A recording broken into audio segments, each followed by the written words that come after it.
शिव की साधना के स्वरूप का वर्णन हम सुनते रहे हैं और किस तरह से शरीर से मन की यात्रा जब करते हैं तो विचार एकाग्र हो जाता है, चिंतन पुंजीभूत होकर जब एक बिंदु पर इकट्ठा होता है तो साधना की ओर कोई भी साधक बढ़ जाता है। भगवत प्राप्ति के अनेक उपाय हैं, यद्यपि कोई मुक्ति चाहता है, कोई भक्ति चाहता है, कोई भोग चाहता है।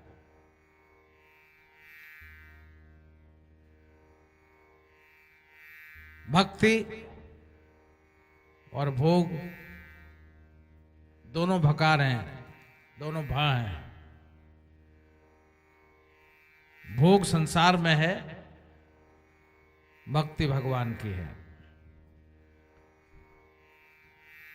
और इन सब से परे मुक्ति है, मोक्ष है।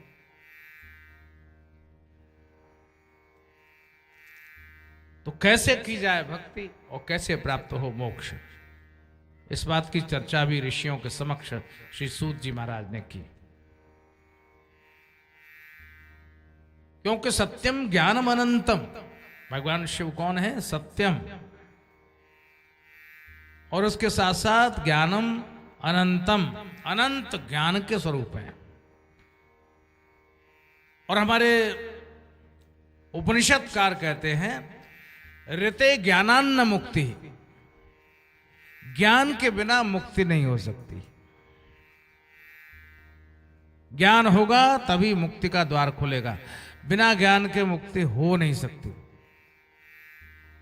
इसलिए सत्यम ज्ञानम अनंतम च सच्चिदानंद संगीतम, भगवान शिव का भी क्या नाम है? सत, चित और आनंद। ये संज्ञा, ये नाम भगवान शिव का ही है। वो सत भी हैं, चैतन्य भी हैं, आनंद स्वरूप भी। तो वहां तक पहुंचने के लिए किसी योगी को बैठना पड़ता, साधना पड़ता है, क्योंकि उसके लिए आंख नहीं चाहिए, ना अंदर की ना बाहर की। क्योंकि आंख के लिए आकार की जरूरत है, और जो निराकार स्वरूप है उसको अनुभूति की जरूरत है। अनुभव गम्यता होगी तो निर्गुण निराकार का दर्शन होगा। तो निर्गुणो निरुपाधिश्चाव्ययः शुद्धो निरंजनः, जो निर्गुण है, निरुपाधि है, शुद्ध है, निरंजन है और अव्यय है। अव्यय माने जो खर्च नहीं होता, घटता नहीं है। जो लौकिक वस्तु है वो घटती है, शरीर लौकिक है वो घटता है। लोग जन्मदिन मनाते हैं ना, वर्षगांठ, छोटे से बच्चे से लेकर बुढ़ापे तक मनाते हैं। अब कितने साल का हो गया? 5 साल का हो गया। अब कितने साल का हुआ? 10 साल का हुआ। खुशी खुशी मनती है। क्यों? घटा या बढ़ा? जो शरीर प्राप्त हुआ था जन्म के समय, लोगों ने कहा बढ़ रहा है। बहुत दिन के बाद देखो तो देखने वाले कहते हैं थोड़ा दुबला हो गया बेटा, थोड़ा दुबला हो गया। वो बढ़ रहा है ना, लंबाई पर है, बढ़ रहा है। बढ़ रहा है कि घट रहा है? बताइए ईमानदारी से, वो बढ़ रहा है। ये बढ़ने की खुशी है या घटने की खुशी है? वो घट गया, काल ने उतना काट दिया, वो कट गया। उस घटने के कटने के उपलक्ष्य में हम लोग वर्षगांठ मनाते हैं। तो हमको कहना चाहिए इतने बरस के हो गए, बड़े हो गए। नहीं, इतने बरस के छोटे हो गए। यही कहना चाहिए। घट गए तो जो शिव है वो कौन है? बोले वो न घटते हैं न बढ़ते हैं, वो अव्यय है। अव्यय उनका नाम है, अव्यय। वो कभी घटते नहीं, ऐसा भगवान शिव का नाम है। शुद्धो निरंजन है, निरुपाधिश्चाव्यय है। और नरक्तो न पीतश्च। बहुत से लोग कहते हैं अमुक व्यक्ति थोड़ा सा लाल है, अमुक व्यक्ति थोड़ा पीला है, नहीं तो काला हो गया, सांवला हो गया। जरा से पैर में फूल वूल लग जाए तो देखने के बाद कहते हैं क्या आपके पैर पीले क्यों हो रहे हैं? ये पीला होना, लाल होना, काला होना, ये भी एक रंग है। लेकिन शिव का कौन सा रंग है? तो कहा नरक्तो, न तो लाल रंग का है, न पीतश्च, न पीले रंग का है, न श्वेतो, न सफेद रंग का है, तो नील एवच, और नहीं वो नीला है। देखने वाले की आंख क्या रंग देख रही है? सवाल तो इस बात का है। और जब बाई मीरा कहती है मैं तो सांवरे के रंग राती, तो पूछा गया तुम्हारा सांवरा कैसा है? कान्हा कैसा है? बोले ये तो वही जानता है, लेकिन मुझे उसका रंग चढ़ गया, मेरे ऊपर रंग चढ़ गया। रंग चढ़ गया माने उसका प्रभाव मेरे ऊपर आ गया। अब उसका रंग कैसा है ये तो मैंने कभी कैसा हो जाता है, कभी कैसा हो जाता है। जब नंद बाबा गए मथुरा और वसुदेव मिलने आए, तो बालक के जन्म के बाद ही वसुदेव नंद बाबा के यहाँ रात को छोड़ आए थे।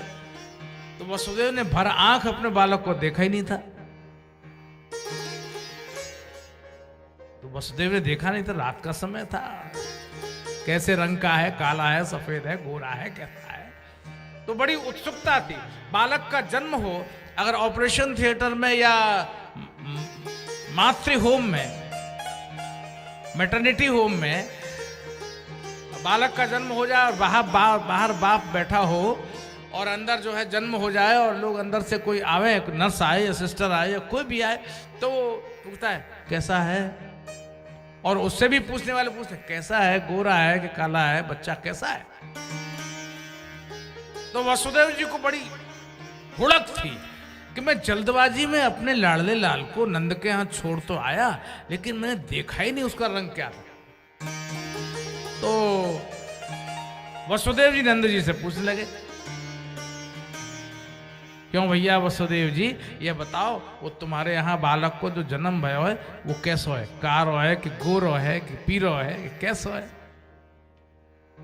तो नंद बाबा की आंख भरी आई, बोले अजी अब कहा बता मैं कैसो। बोले ना बताए दो कैसो है, कालो गोरो पीरो जैसो हो वैसो ही बता दो।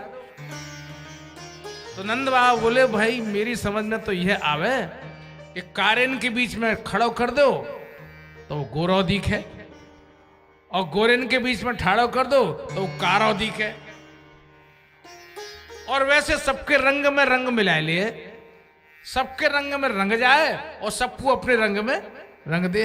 वहां को कोई ठिकाना ना है। तो यही बात भगवान शंकर के लिए लागू। ध्यान करें तो शिव का कैसा रूप देखें। तो शिव पुराणकार कहते हैं नरक्तो, न तो लाल रंग का है, नरक्तो नैव पीतश्च न श्वेतो नील एवच, तो न ह्रस्वो न च दीर्घश्च, न छोटा है और न बड़ा है। कि नाप लो शंकर जी को, इतनी लंबाई है, कितनी हाइट है। शंकर जी प्रकट हो जाए तो शंकर जी से कोई कह ले महाराज खड़े रहना जरा फीता ले आऊं, आपकी हाइट कितनी है देख लो, नाप लो। नहीं भैया इनको नापना भी मुश्किल है। न ह्रस्वो न च दीर्घश्च न स्थूल सूक्ष्म एवच, न वो मोटा है और न वो पतला है। यही शिव का स्वरूप है, ऐसा स्वरूप है। और भाई उसका वर्णन करना हो तो क्या करें, कुछ तो बताएंगे। काला है कि गोरा है कि लंबा है कि छोटा है, कुछ तो वर्णन करना पड़ेगा। अरे भाई तुमको शिव का साक्षात्कार हुआ है, उसका वर्णन तो करोगे। बोले हाँ मैंने अनुभव तो किया है पर कोशिश करता हूं। समस्या आ गई। क्या समस्या आ गई? ये तो वाचो निवर्तन्ते,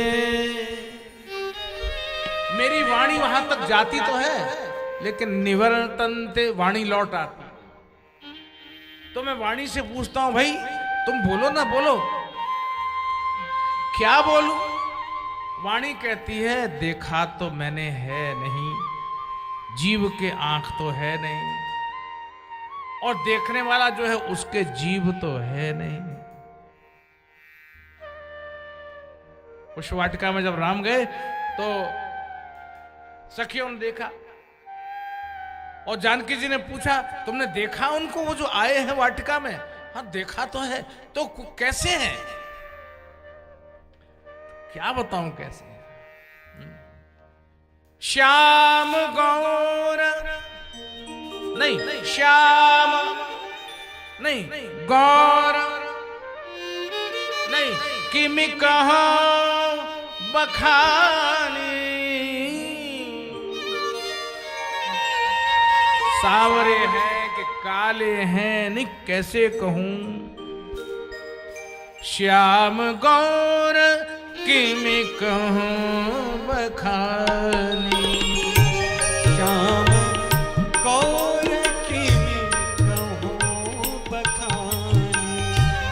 गिरा के आंख नहीं है, यानी जीव के आंख नहीं है, और आंख के जीव नहीं है। जो बोल सकती है उसके आंख नहीं है, जो देख सकती है उसके जीव नहीं है। तो क्या करूं, कैसे वर्णन करूं? यही बात यहां शिव पुराण में कह रहे। यतो वाचो निवर्तन्ते अप्राप्य मनसा सह, तदेव परमं प्रोक्तम् ब्रह्मैव शिव संज्ञकम्।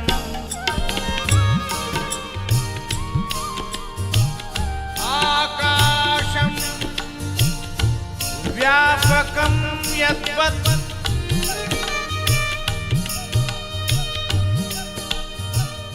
आकाशं व्यापकं यद्वत्, तथैव व्यापकं त्विदं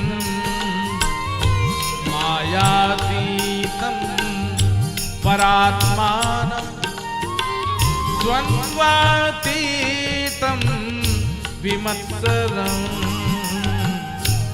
मायातीतं परात्मानं द्वन्द्वातीतं विमत्सरं। तत्राप्तिश्च भवेदत्र शिवज्ञानो दया ध्रुवम्, भजनात्वा शिवस्यैव सूक्ष्ममत्या सता द्विजा।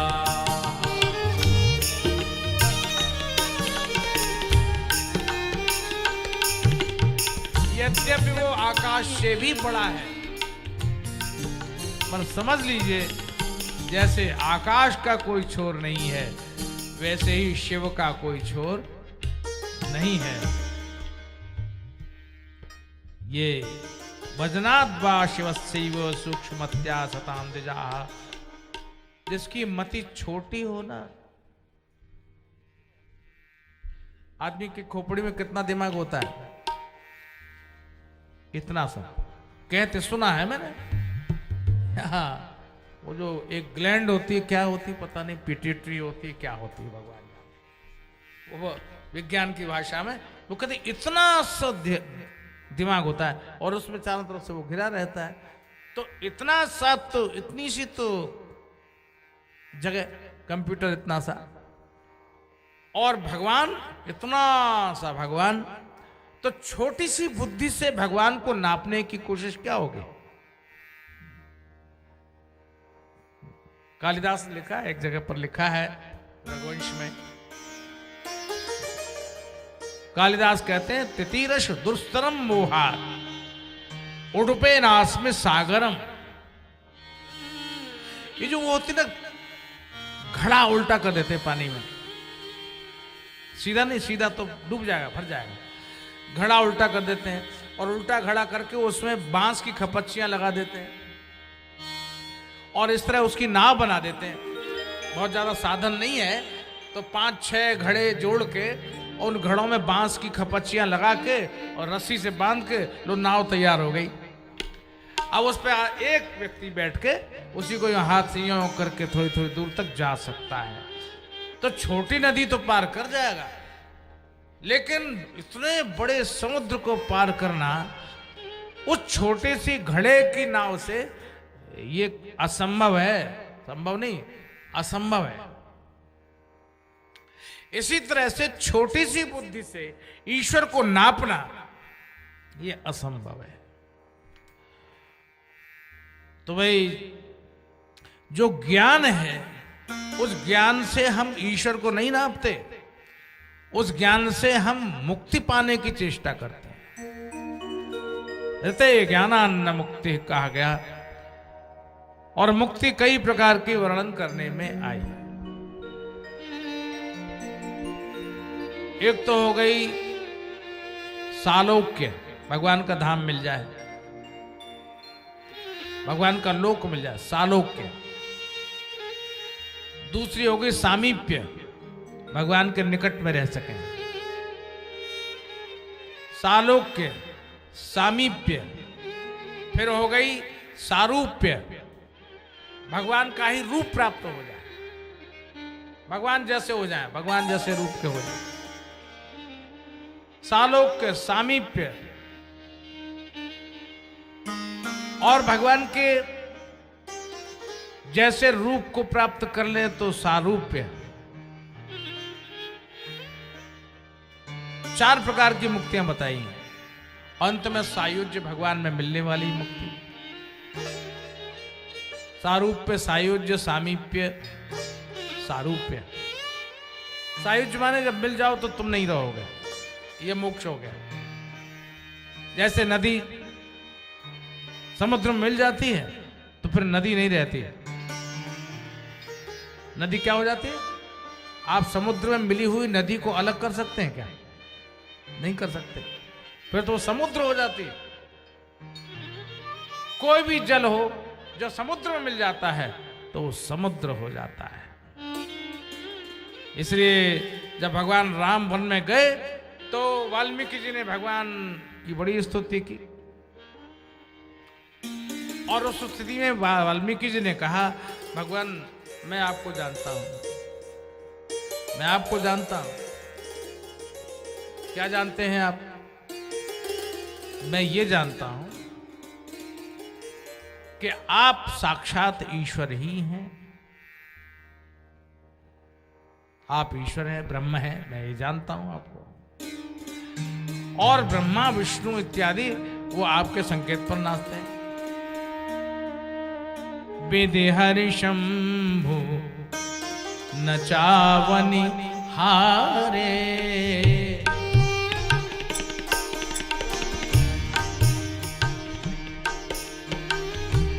सोई जाने। ज्ञान किसको होता है और कौन जान लेता है? क्या वो साधन से जान जाएगा? क्या वो पुरुषार्थ से जान जाएगा ईश्वर को? क्या वहां तक वो अपने प्रयास से पहुंच जाएगा? नहीं। सोई जाने जेहि देहु जनाई, सोई जाने जनाई। जानत तुम ही हुई जाए। जानत तुम ही हुई जाए। तुम्हारी ही कृपा तुम ही रघुनंदन। तुम्हारी ही कृपा तुम ही रघुनंदन। जानहि भगत भगत और चंदन। जानई भगत भगत और चंदन। जिसके ऊपर तुम कृपालु हो जाए वही तुमको जान सकता है, अन्यथा कोई नहीं जान सकता। ईश्वर जिस पर कृपा कर दे वो ईश्वर को जान जाता है, और जब जान जाता है तो क्या हो जाता है? तुम ही हो जाए, समुद्र हो जाता है, माने ईश्वर हो जाता है। यह है ज्ञान का रास्ता जो मुक्ति तक पहुंचाता है। अब चाहे सालोक्य मिले, चाहे सारूप्य मिले, चाहे सायुज्य मिले, चाहे सामीप्य मिले, कोई भी मुक्ति मिल जाएगी, लेकिन कृपा से मिले। गीता में एक श्लोक बहुत अच्छा है। भगवान ने कहा है कि सर्वधर्मान परित्यज्य मामेकम शरणम व्रज। सारे धर्मों को छोड़कर मेरे शरण में चल दे। ब्रज माने चलना, ब्रज माने चलना। जो लोग ब्रज में जाते हैं, हमारे यहाँ ब्रज में आते हैं, तो वहां ब्रज माने भगवान चले, वहां नंगे पैर चले, इसलिए वो ब्रज कहलाया। और भगवान के भक्त भी वहां नंगे पैर चले, इसलिए वो ब्रज कहलाया। तो ब्रज है। तो भगवान ने कहा मामेकम शरणम ब्रज। तू सारे धर्म माने धर्म नहीं, ये धर्म नहीं जिसको हम लोग कहते हैं धर्म, अमुक धर्म, ये धर्म, वो धर्म, माने ये जो संसार के धर्म है, काम क्रोध लोभ मोह, इसका जो तुम्हारा धर्म है, इन सबको छोड़ करके एक मेरी शरण में ब्रज। तो भक्त ने कहा कि ये आप कंजूसी क्यों करते हो? ये क्यों नहीं कहा मामेकम शरणम आगच्छ, मेरी शरण में तू आ जा? ये क्यों नहीं कहा? भगवान ने कहा मेरे पास तक आना बहुत मुश्किल है। जीव की सामर्थ्य नहीं जो अपने आप मेरे पास तक आ जाए। तो बोले फिर? बोले ब्रज माने चलना शुरू कर। तू अपना मुख मेरी ओर कर और पहला पैर मेरी ओर बढ़ा,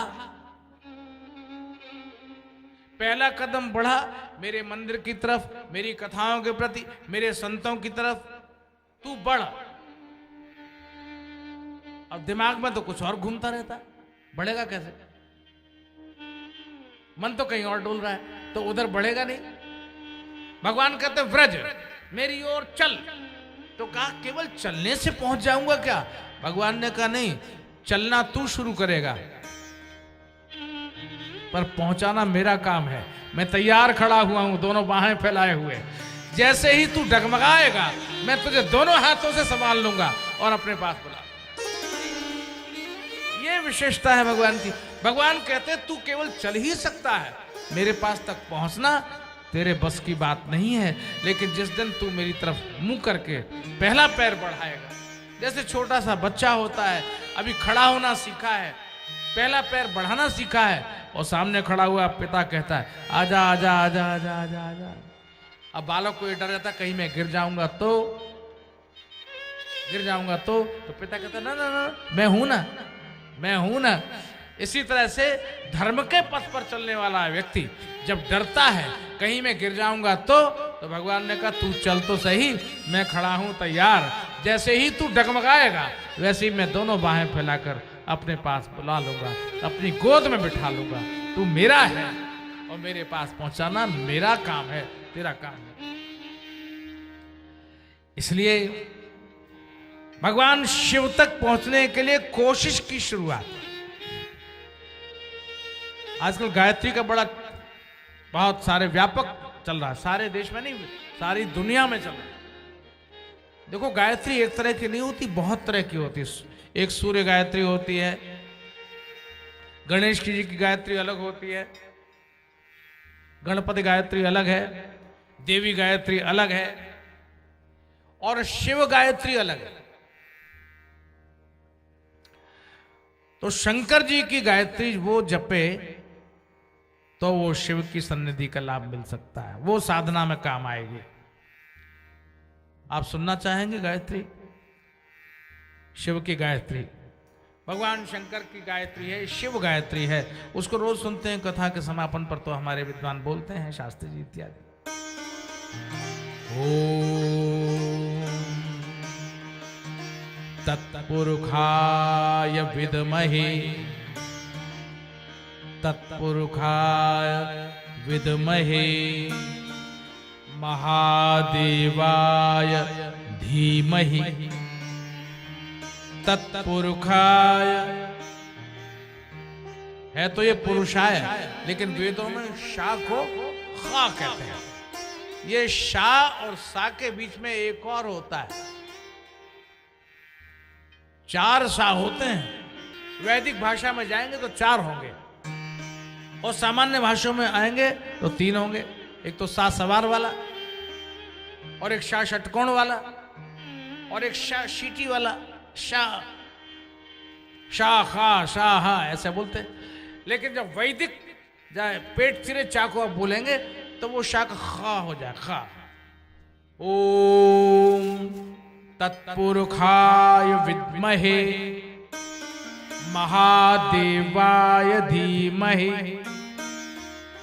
तन्नो रुद्र प्रचोदयात्। यह है शिव गायत्री। ओम तत्पुरुषाय विद्महे, महादेवाय धीमहि, तन्नो रुद्र प्रचोदयात्। ओम तत्पुरुषाय विद्महे, महादेवाय धीमहि, तन्नो रुद्र प्रचोदयात्। ये गायत्री है, ये शिव जी की गायत्री। तो इस गायत्री का जाप करने से शिव का ध्यान लगेगा। ये शिव गायत्री।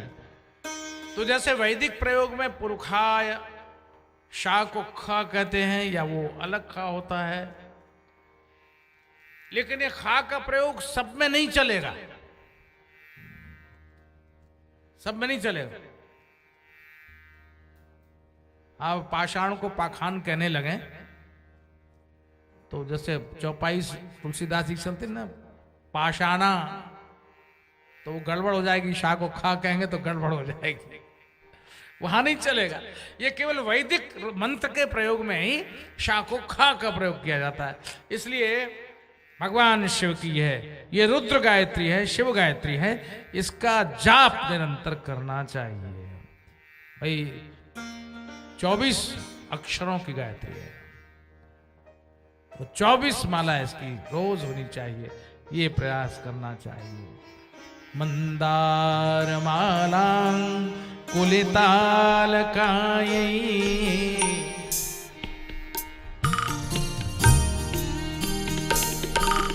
मंदार माला कुलिताल काये, कपाल भाला कित शेखराय,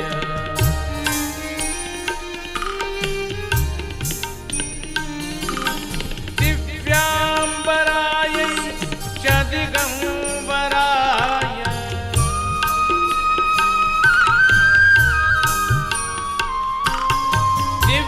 दिव्यांबराय च दिगंबराय, नमः शिवाय च नमः शिवाय, नमः शिवाय च नमः शिवाय।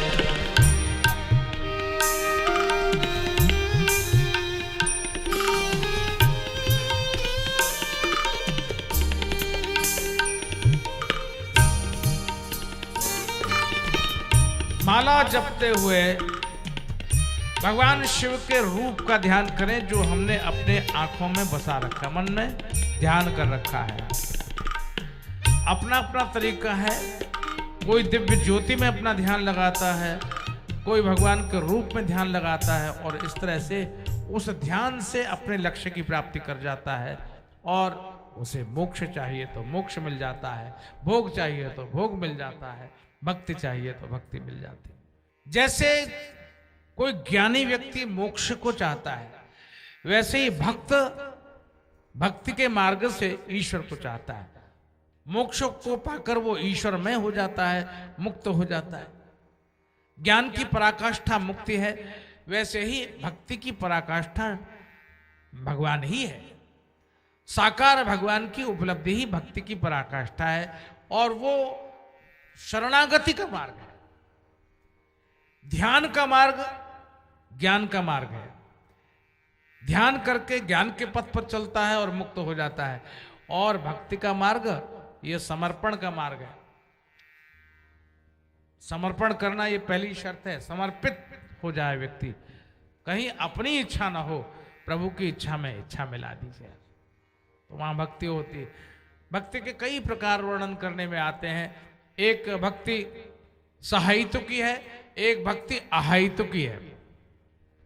एक सहायितुकी है, एक अहायितुकी है। जो सहायितुकी है उसमें कारण है। माने लोग बहुत से पूछते हैं, महाराज कोई उपाय बता दो, हमारा ये काम हो जाए तो बहुत कृपा होगी। अच्छा, ये मंत्र जपो तुम्हारा ये काम हो जाएगा। हो गया ना? तो वो काम करने के लिए भगवान का नाम लेगा। ये काम मेरा हो जाए तो मैं ये नाम लूंगा, भजन करूंगा। क्या छिपा हुआ है? वो चाहिए चाहिए चाहिए चाहिए। अगर भगवान से पूछा किसी ने, आप ये क्यों देते रहते हो हर एक को? जो जिसको इच्छा होती है उसको आप दे देते हो।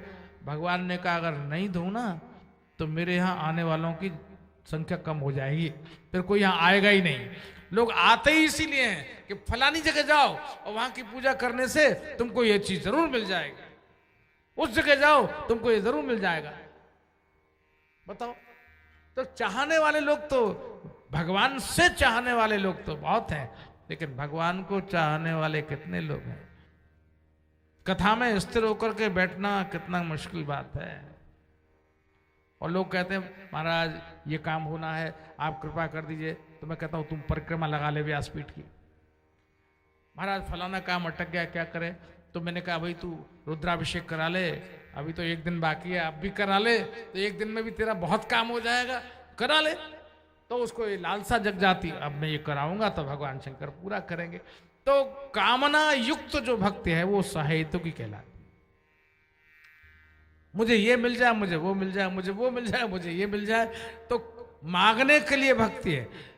लार टपकी जा रही है पाने के लिए, और भजन चलता जा रहा है, शिव शिव शिव शिव शिव शिव, हे भगवान ये मिल जाए, ये मिल जाए। अच्छा, निष्काम कोई हो नहीं सकता। ईमानदारी की बात है, मैं भी नहीं हो सकता। मैं तो लिखी लिखाई बोल रहा हूं, और वो जो लिखा हुआ सो ही कह रहा हूं। तो हम भी ऐसे ही हैं, आप भी वैसे ही हैं, लेकिन रास्ता चलना है हमको, आपको, सबको। तो कोई ऐसा बिंदु आ जाए जहां हम निष्काम हो जाए, जहां भक्ति में निष्कामता आ जाएगी, वहां भगवान हमको प्रेम करने लगेंगे। अभी हम भगवान को प्रेम करते हैं, लेकिन जिस दिन निष्कामता आ जाएगी, अहायितुकी भक्ति हो जाएगी, उस दिन भगवान हमको प्रेम करने लगेंगे। जो बेटा मांग लेता ना, उसके प्रति लापरवाही हो जाती है घर में। फलाना बेटा है, बड़ा बेटा है, भाई आप उसको पूछते नहीं है। वो पूछना क्या है, उसको जो जरूरत है वो मांग ही लेता है, पीछे ही पड़ा रहता है। अब ये चाहिए, अब वो चाहिए, अब वो चाहिए, अब ये चाहिए। तो भाई आप छोटे बेटे का बहुत ख्याल रखते हैं, भाई वो बड़ा क्या करें, सीधा है, वो कुछ मांगता नहीं है, तो उसको हमें खुद ख्याल रखना पड़ता है, कहीं उसको किसी चीज की जरूरत ना हो, इसलिए हम उसका ध्यान रखते हैं। तो वो भगवान से मांगते रहते हैं, भगवान उसके प्रति लापरवाह हो जाते हैं, और जिसको उसको जितना चाहिए उतना दे देते हैं। जा भैया तू पिंड छोड़, तू पीछा छोड़, तुझे दिया तू जा, अब मंदिर में लौट कर मत आइयो। तो वो कहता है कि मैं तो जरूर आऊंगा। क्यों? बोले फिर जरूरत पड़ेगी मुझे। जरूरत तो फिर पड़ेगी, कोई एक बार थोड़ी है। फिर जरूरत पड़ेगी तो फिर आ जाऊंगा, और फिर जरूरत पड़ेगी तो फिर आ जाऊंगा। भगवान ने कहा मांगता ही रहता है, चाहे जब जरूरत होती मांगने आ जाएगा। लेकिन जो मांगता नहीं है और मुझसे सच्चा प्रेम करता है, उसका मैं ध्यान रखता हूं। क्यों? क्योंकि ये संकोच के वशीभूत होकर मांगेगा नहीं, और मुझसे कभी कहेगा नहीं कि ये चाहिए, तो उसका ध्यान मुझे खुद रखना पड़ता है। उसके पीछे पीछे मैं हमेशा लगा ही रहता हूं कि पता नहीं कब इसकी क्या जरूरत हो। आप ये देखें, ये अद्भुत आश्चर्यजनक बात है, जो लोग ईश्वर से कभी कुछ नहीं मांगते, ईश्वर उनकी सारी कामनाएं तो क्या मांगता ही नहीं है, तो उसकी सारी आवश्यकताएं पूर्ति करता रहता है। ये ईश्वर की विशेषता है। इसलिए एक भक्ति है सहायतुकी, एक भक्ति है अहैतुकी। सहायतुकी अहैतुकी दो तरह की भक्ति। भगवान कहते हैं कि कम से कम ये करता तो है, लगा तो है, भले लोभ में सही, भजन तो करता है, लोभ में ही सही, तो भजन करता रहे, ये भी बहुत अच्छी बात। लोग क्या, अमुक यज्ञ करने से पैसा बहुत मिल जाएगा, फलाना यज्ञ करने से बहुत धन मिलेगा, तो ठीक है, यज्ञ किया बहुत धन मिला, ये बात ठीक है। लेकिन फिर उसने कहा कि पैसा मिल जाता है तो और यज्ञ करना चाहिए, तो यज्ञ में ही लग गया। किंतु यज्ञ करते करते करते करते उसका चित्त भगवान में लग गया, और अब तक तो वो पैसे के लिए यज्ञ करता था। लेकिन एक दिन जब भगवान प्रकट हुए और भगवान ने कहा बोल क्या मांगता है, तो मैं ये अपनी बात तरफ से नहीं कह रहा हूं, ये भागवत का प्रमाण है कि एक व्यक्ति जो यज्ञ करता था और 100 अश्वमेध यज्ञ का संकल्प किए बैठा यह राजा, यज्ञ करता रहा करता रहा करता रहा, लक्ष्मी मिलती है, स्वर्ग मिलता है, ऐश्वर्य मिलता है, 99 यज्ञ हो गए, बढ़िया था। लेकिन जब 100वां पूर्ण होने को हुआ और इंद्र ने घोड़ा चुरा लिया और इंद्र को ही मारने की तैयारी हो गई, तो भगवान प्रकट हो गए। बोले अरे रे रे रे, तुझे क्या चाहिए? एक स्वर्ग नहीं 100 स्वर्ग दे दूंगा, बोल क्या चाहिए? तो बात पलट गया। वो राजा चाहता तो कह सकता था कि हाँ हाँ मुझे चाहिए, लेकिन राजा ने बात पलट दी। राजा ने बात पलट दी। राजा ने कहा हे मेरे नाथ, न कामये नाथ, न कामये, नहीं चाहता नहीं चाहता नहीं चाहता। अरे सुख चाहिए, धन चाहिए, दौलत चाहिए ना, नहीं चाहिए। न कामये नाथ तदप्यहं क्वचित् न यत्र युष्मत् चरणाम्बुजासम महत्तमान्तर् हृदयान् मुखच्युतो विधत्स्व कर्णायुतमेषमेवरः। अगर आप देना ही चाहते हैं तो न धन न दौलत न स्वर्ग न सुख, कुछ नहीं चाहिए। क्या चाहिए? तो उसने कहा 10,000 कान चाहिए। अरे भैया तू 10,000 कान का क्या करेगा? बोले 10,000 कान चाहिए क्योंकि 2 कान से मुझे आपकी कथा सुनने से मन नहीं भरता। मैं 10,000 कान से आपकी कथा सुनता रहूं सुनता रहूं सुनता रहूं, आप तो मुझे 10,000 कान दे दीजिए। ऐसी कथा का रसिया बन गया राजा ये कि उसने भगवान से कान मांग लिए 10,000। जानते ना, जानते हैं जिसकी बनाई हुई जगह पर आप बैठे हुए हैं, ये वो राजा था। इस जगह को उसने बनाया। जगह माने पृथ्वी। इस पृथ्वी को उसने संवारा था, सजाया था। उसका नाम पृथु था और पृथु के नाम से ही इसका नाम पड़ गया पृथ्वी, जिस पर हम और आप बैठे हैं। उसने कहा मुझे 10,000 कान चाहिए। तो निष्कामता जिस दिन हो जाएगी उस दिन भगवान उसके पीछे पीछे दौड़ेंगे और कहेंगे मांग ले तुझे जो चाहिए। हर हर महादेव शंकर महादेव, हर हर महादेव शंकर महादेव, हर हर महादेव शंकर महादेव, हर हर महादेव शंकर महादेव, महादेव शंभो महादेव, हर हर महादेव शंभो महादेव,